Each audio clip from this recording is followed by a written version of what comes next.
Alors que c'est la trêve internationale, le football de club s'arrête, mais les actualités de foot ne s'arrêtent jamais.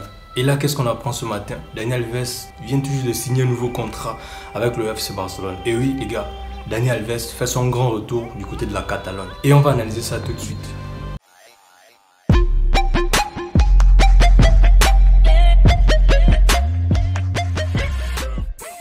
Yo les gars, vous l'avez tous compris, Dani Alves fait son grand retour au FC Barcelone. Bon, il faut noter que c'est son deuxième passage. Il avait fait un passage assez fulgurant du côté de la Catalogne, en aidant le FC Barcelone en remportant plusieurs titres. Et lorsqu'il jouait dans ce club, je crois qu'il était le meilleur arrière droit du monde. Il était inégalable, incomparable. Et il n'y avait simplement personne sur la planète pour pouvoir rivaliser avec lui. Et donc, ce qui fait que Dani Alves a acquis du crédit lorsqu'il était au FC Barcelone. En tout cas, ça peut être une bonne nouvelle, et comme ça peut également être une mauvaise nouvelle. Bon, on va commencer du côté des bonnes nouvelles pour analyser cette situation. Avec son passage, il a acquis du crédit, comme je viens tout juste de le dire, parce qu'il était l'un des meilleurs latéraux, si ce n'est le meilleur latéral du monde, en étant au FC Barcelone, en évoluant. Club avec lequel je crois il a remporté 2 Ligues des Champions et 6 Ligas. Ce qu'il a fait au niveau du FC Barcelone, je ne l'ai jamais vu. Et même le FC Barcelone a du mal à remplacer Dani Alves parce qu'il avait mis la barre tellement haute. Le Barça a tenté tant bien que mal de pouvoir le remplacer, mais il n'y a eu personne.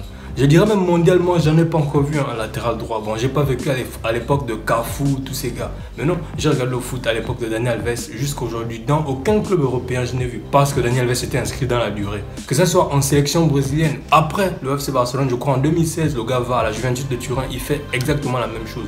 Et même qu'à la Juve, le gars, il jouait piston, parfois il jouait en milieu de terrain.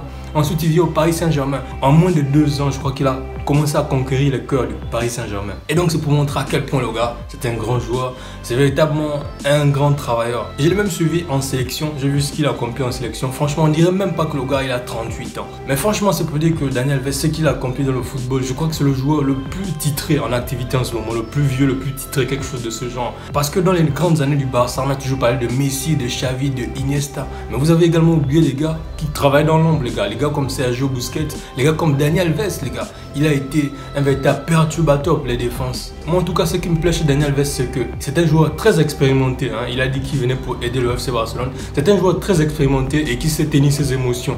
Il sait ce qu'il a à faire. En fait, c'est un véritable soldat, les gars. C'est ça qu'on appelle le joueur de football. Normalement, quand vous voulez bâtir une équipe solide, vous ne devez pas prendre des stars par-ci par-là. Normalement, on peut prendre 2-3 stars, c'est bon. Mais vous devez prendre des joueurs qui jouent au football véritablement. Pas des mauviettes, pas des gars qui se cachent. Non, non, non. Dani Alves, tout au long de sa carrière, et même quand il est rentré au pays, au Brésil, il a toujours montré que c'est un véritable joueur qui s'est battu pour devenir un grand joueur et que sa légende va toujours s'inscrire et durer dans le temps. Et donc du coup, moi c'est ce que j'admire beaucoup chez Dani Alves parce que lorsqu'il est sur le terrain en train de vouloir jouer au football, il montre qu'il est là pour ça, il montre qu'il est là pour jouer. Et cette mentalité de guerrier là, c'est ce dont a besoin des équipes comme le FC Barcelone où nous sommes là pour gagner et non pour perdre. J'ai vu l'ancien entraîneur du FC Barcelone, Ronald Koeman, qui disait qu'avec cette équipe, avec cet effectif, lui il ne peut pas gagner la Ligue des Champions, il ne peut pas gagner le championnat, mais franchement, c'est une mentalité de mauviette ça. Alors avec Dani Alves, je ne pense pas que ça puisse être le cas. Parce que même s'il joue avec une équipe de deuxième division, il va se dire, nous, on peut remporter le championnat. Et c'est ça dont on a besoin dans le football. Deuxièmement, également, je crois que le gars, il peut également apporter son expérience en termes de football. Il a joué, je ne sais pas où exactement. Ah, d'abord au FC Séville, avant d'arriver au FC Barcelone, je crois en 2006 ou en 2008. Ouais, au FC Séville, il joue. Et là-bas, il brille de mille feux. C'est là que le FC Barcelone le recrute. Et au FC Barcelone, c'est là qu'il a montré au monde entier l'étendue de son talent. C'est là qu'il a éclaboussé le monde entier de son talent. Également en sélection brésilienne. Ensuite, il va à la Juventus de Turin. Ça, il n'y a pas de commentaire à faire, je viens de le dire. Au Paris Saint-Germain également, il a fait la même chose. Et jusqu'à ce qu'il rentre au pays, je ne sais pas exactement dans quelle équipe, Sao Paulo, je ne sais pas exactement les équipes du Brésil. Mais c'est pour dire également que Dani Alves, lorsqu'il arrive dans un vestiaire, effectivement, il apporte son expérience. En plus de quoi, il connaît Xavi Hernandez. C'est des anciens coéquipiers, ils ont joué ensemble. En plus, le FC Barcelone, il connaît très bien. Il connaît le président. Je vous rappelle que Joan Laporta était déjà président au moment que Dani Alves était là. Et ça ne peut que être de bon augure pour le FC Barcelone qui va récupérer. Bon, je ne sais pas exactement combien ils vont payer. Évidemment, je reviendrai dans une nouvelle vidéo en détail pour donner les dessous du contrat. Mais là, pour l'instant, il faut comprendre que Dani Alves, il apporterait son expérience, il apporterait sa rage de vaincre, il apporterait également cette envie de jouer là à ces jeunes-là. Il va également encadrer les jeunes comme comme Serginho Dest que je trouve très bon, mais un petit peu, je sais pas si c'est peureux ou je sais pas exactement. Il y a des jeunes gens comme Gavi, comme peut-être 16-17 ans, Nico Gonzalez qui sont encore tout gamins. Je crois que un certain Daniel Alves dans cette équipe là, ce sera pour leur dire voici comment ça se passe, voici comment il faut attaquer, voici comment il faut jouer. Même si ce n'est pas lui qui va les apprendre les fondamentaux du football, mais cette expérience là, vous conviendrez avec moi que l'expérience même peut faire la différence dans certaines circonstances. Et donc le gars il a dit venez pour aider l'équipe. Je sais pas exactement combien est-ce qu'il touchera, mais ce qui est évident c'est qu'il jouera quasiment gratuitement. Bon, on va pas dire gratuitement, mais retenez que Daniel Alves il n'aura pas un salaire assez mirobolant comme par exemple pourrait le demander à une certaine Kylian Mbappé ou encore Erling Haaland. Non, je crois que ça ne dépassera même pas peut-être les 5 millions d'euros. Mais c'est affaire à suivre. Sur la chaîne on va publier une nouvelle vidéo forcément qui parlera de son salaire et de tout ce qu'il aura comme émolument. Donc de l'autre côté, moi je vois que Daniel Alves, bon, certes, aujourd'hui il faut parier, aujourd'hui le football évolue les gars, il faut parier sur l'avenir, il faut parier sur des latéraux très prometteurs, sur des joueurs jeunes avec une très grosse marge de progression. Certes, Daniel Alves, bon, je dis pas que c'était un mauvais joueur parce que je viens de chanter ses louanges tout à l'heure. Et là, je reviens en disant que ouais, mais à 38 ans quand même, je sais pas combien d'années il va falloir qu'il puisse le signer. Je sais pas, un contrat peut-être de 1 an avec une année d'option.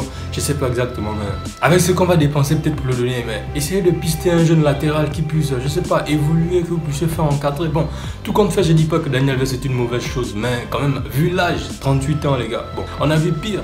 Zlatan Ibrahimovic, je crois qu'il est toujours efficace aujourd'hui, il a 40 ans, quelque chose de ce genre. Donc, Daniel Alves, je pense pas que c'était un mauvais choix, mais quand même, les gars du FC Barcelone. Bon, en tout cas, on a totalement confiance au président Laporta parce que ce qu'il est en train de faire, on va pas voir les fruits aujourd'hui, mais ce sera dans 2-3 ans qu'on verra les fruits. Je crois que le FC Barcelone, ce Barça-là, reviendra sur le devant de la scène. Bon, hier j'ai discuté avec un ami qui me disait que ouais, il faut aussi faire venir Daniel Alves, Carles Puyol, Ronaldinho.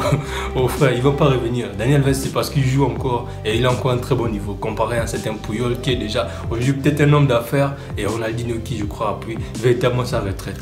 Donc, dites-moi ce que vous en pensez dans la section de commentaires de l'arrivée de Daniel Alves au FC Barcelone. Et je reviendrai dans une courte vidéo comme ça, on voit off pour vous donner les dessous du contrat de Daniel Alves. Pour l'instant, n'hésitez pas à me dire ce que vous en pensez dans la section de commentaires. N'hésitez pas également de vous abonner, n'hésitez pas de liker la vidéo si elle vous a plu. N'hésitez pas également de partager avec vos amis passionnés de football et les supporters du FC Barcelone les gars. Quant à moi, je vous donne rendez-vous dans quelques jours, bien dans quelques heures pour une nouvelle vidéo. D'ici là, n'oubliez pas l'essentiel les gars.